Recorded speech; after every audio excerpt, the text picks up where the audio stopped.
I think I'm going to start doing these videos a little bit differently than what I've been doing. So somebody commented on one of my last videos and said that essentially these training log footages seem to be very incoherent. Like it's hard for a viewer to jump into and like understand what things are going on because they're really random. It's just like me yapping between sets, saying a bunch of random stuff. There's no timestamps, anything like that.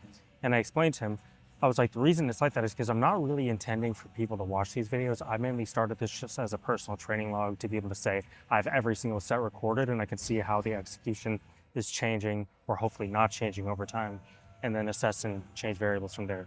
But at the same time, how am I going to do that? But then also kind of like be mic'd up and be talking throughout kind of is a little confusing. I agree with that. So I think what I'm going to do is usually I have like some sort of topic that I kind of hit on a little bit in each video.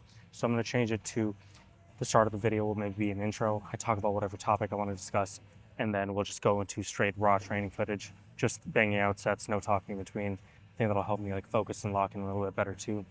And then after that, we'll do posing. So it'll basically be broken up into 3 segments: yap, training, posing, and that'll be it. And we'll just have a consistent log of that the whole time. Again, mainly just for us, but if anybody wants to like tune in and maybe listen to the yap bits or see what my training looks like, then they can see that. So gonna kick off today's upper session. Since this is the first time we're back in a while, I don't want to go anything too crazy. So instead of going 80 on each side and going for the 5 reps, probably gonna go 70 on each side and maybe aim for the 6 to 7 rep range if we have that. So I'll take a single here and then we'll hop into that.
You know where the gun's at. You know where the gun's at.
No.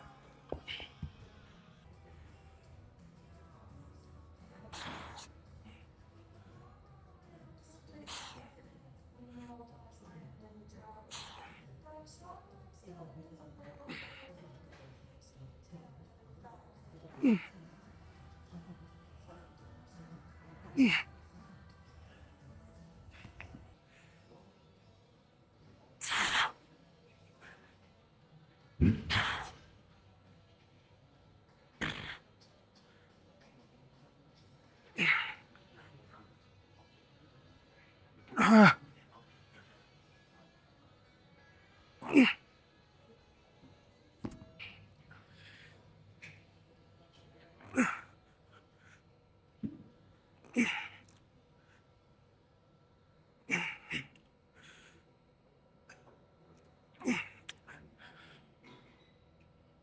Ah.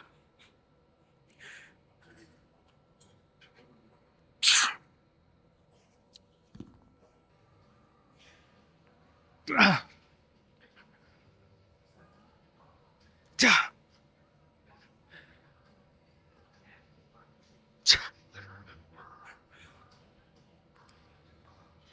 Ah.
Uh,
Quick little recap. Surprisingly good session. We didn't really have regression on anything, and yeah, everything felt good. Sets felt good, endurance felt good. So I think we're in a good spot to get back into the groove. Now, in terms of physique, definitely not peak at the moment. Looks like we're probably down a little bit of muscle mass and maybe up a little bit of body fat just because vacation, getting sick, still being sick, still having a little bit of water retention from all that. My bowel movements are still not looking too pretty. So that's not amazing, but it's nice to be back in the gym and training and for stuff to be feeling good for the most part. And honestly, I'm in a really good spot, I think, in terms of composition for what I feel like. So I know I talked about earlier how I went through a phase where like one day everything felt amazing. Like suddenly I just had so much more energy and just life felt amazing again, and almost like I was living life on a dimmer switch before. And I marked that as the day that I recovered from my deficit in dieting. But I think there's been some elements that have not been 100%.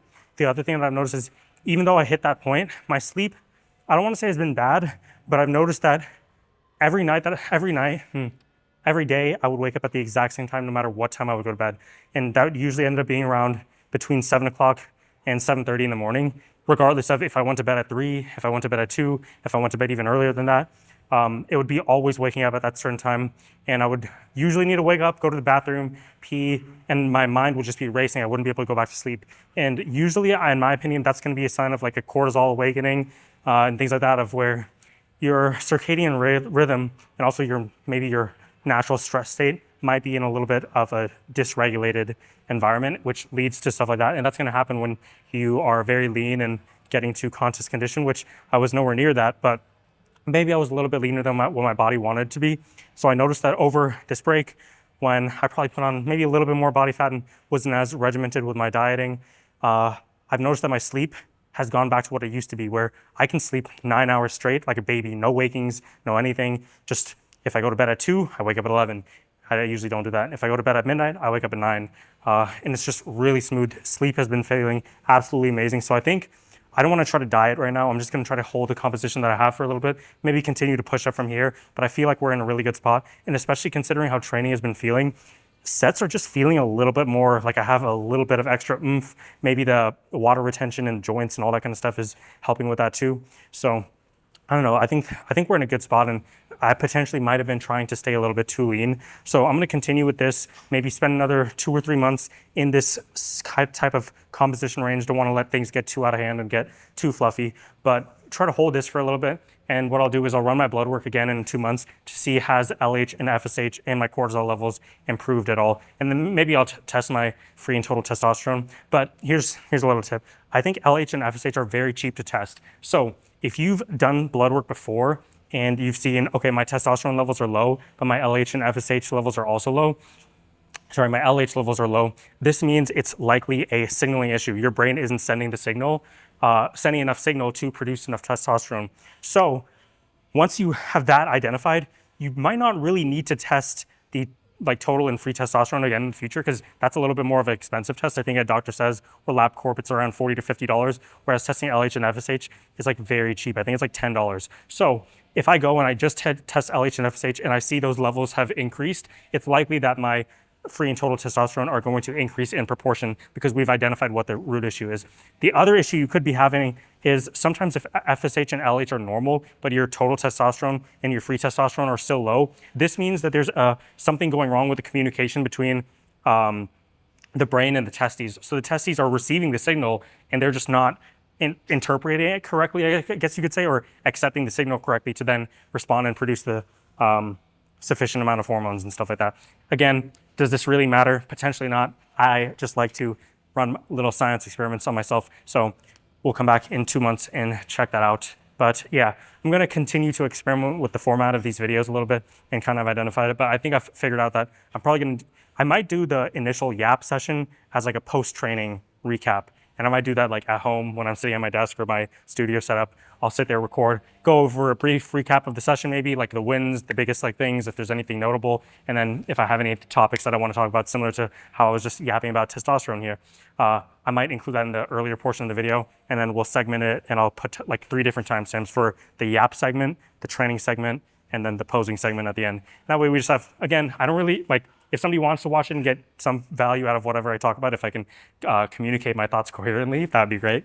But if not, it's literally just a log for me, so I can have a training log, posing log. I can look exactly, like, that's one of the biggest thing I've noticed is earlier in my training career, I didn't take a lot of videos or photos on a consistent basis. So it's kind of hard to see what was working, what wasn't working, things like that. But now I have literally posing from every single session that I do, or most of them when I'm not too lazy to do it, but posing and training from every single session that I do, so I can see exactly what I was doing, exactly what I was eating, exactly how I looked, and then I can just like look back and see, okay, what was working, what wasn't. That's just gonna make my process that much better and make me a better athlete, hopefully. So I think that's probably everything, and then I will probably take a rest day tomorrow and come back for a lower day the day after, and yeah.